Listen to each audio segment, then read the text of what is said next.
दोस्तों, मेरा नाम है मोहम्मद उज़ैर और मेरे चैनल न्यूज़ टॉकीज़ में आपका स्वागत है। आज की जो ख़बरें हैं वो सीरिया की तरफ से बहुत अहम होने वाली हैं और इन ख़बरों में मैं पूरी तफसील के साथ में आपको बताऊंगा कि सीरिया में टाइम टू टाइम क्या हो रहा है। इज़राइल और अमेरिका किस तरीके से STS का साथ देते नज़र आ रहे हैं और STS के साथ देने की ही वजह से बशर और असद जो उनका जो तख्ता पलट हुआ है उसकी भी मेन वजह यही दोनों देश है। तो सबसे पहले मैं आपको थोड़ा शॉर्ट में बता दूं कि जो टॉपिक होने वाले हैं वो कौन कौन से न्यूज़ पर होने वाले हैं। पहला है Israel launches around 800 attacks on Syria in 1 week, यानी एक हफ्ते के अंदर अंदर इजराइल ने कम से कम 800 एयर स्ट्राइक की है सीरिया के अंदर। और उसने उसमें दावा किया है कि ये जो एयर स्ट्राइक उसने की है ये उन जगहों पर एयर स्ट्राइक की हैं जहां पर उसको ख़तरा था कि जहां पर जो गोला बारूद है या मिसाइल हैं या हथियार हैं ये जो वहां के जो टेररिस्ट ऑर्गेनाइजेशंस हैं उनके हाथ में लग सकता है और उसके बॉर्डर को और उसकी जो कंट्री है उसकी सोवरेनिटी को नुकसान पहुंच सकता है। बहरहाल बहुत लोग ये भी कह रहे हैं कि ये एक झूठा दावा है इजराइल का, क्योंकि इस तरीके से ऐसा कोई भी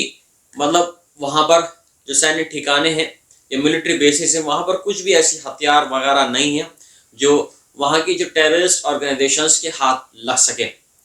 दूसरी और खबर है कि Syrian faces grim prospect of never finding missing relatives, मतलब हज़ारों की तादाद में बशर और असद के रज़ाइम में ऐसे लोग लापता हो गए हैं, ये जेलों के अंदर बंद हैं जिनका अभी तक कुछ अता पता नहीं चला है। मैंने आपको अपनी लास्ट वीडियो में मैंने आपको बताया था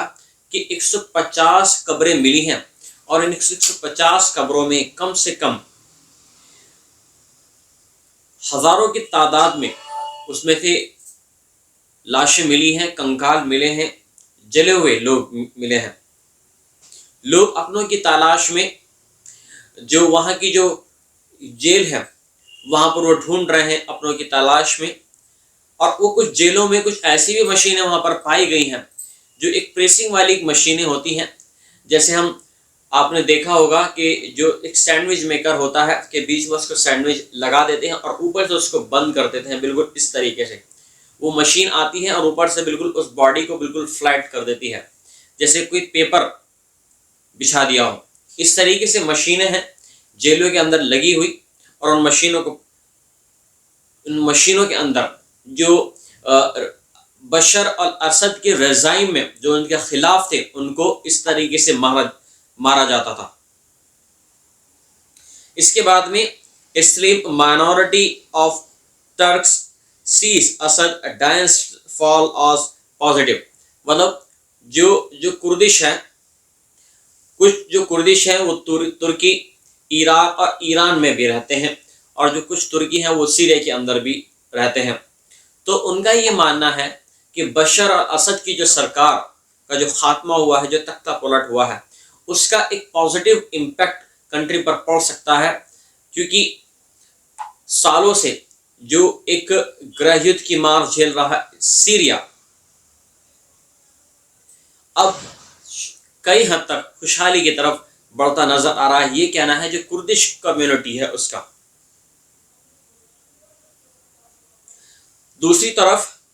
जो सीरिया जो बॉर्डर है जो फिलिस्तीन के साथ में लगा हुआ है या इजराइल के साथ में लगा हुआ है, वहां पर उन्होंने ये बोला है कि Syrian commander on Israeli front line says invasion will go no further, मतलब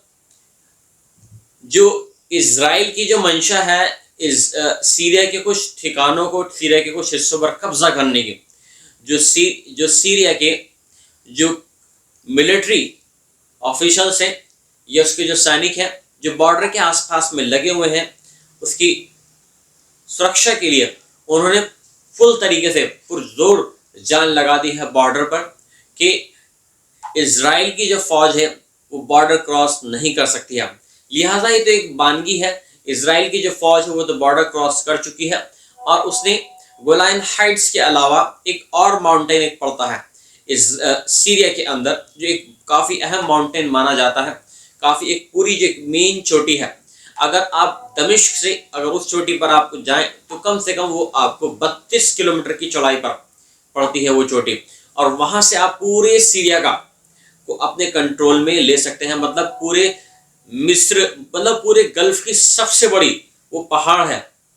और वहाँ पर उसका कब्जा हो गया है इजराइल का।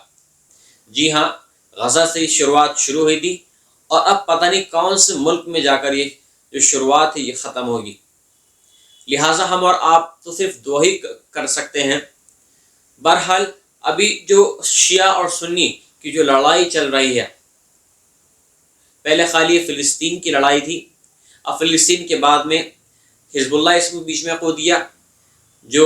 ईरान सपोर्टेड है, और इसके बाद में ये जो और कन्फ्लिक्ट है, ये जो और वार है, ये सीरिया के अंदर दाखिल हो गया।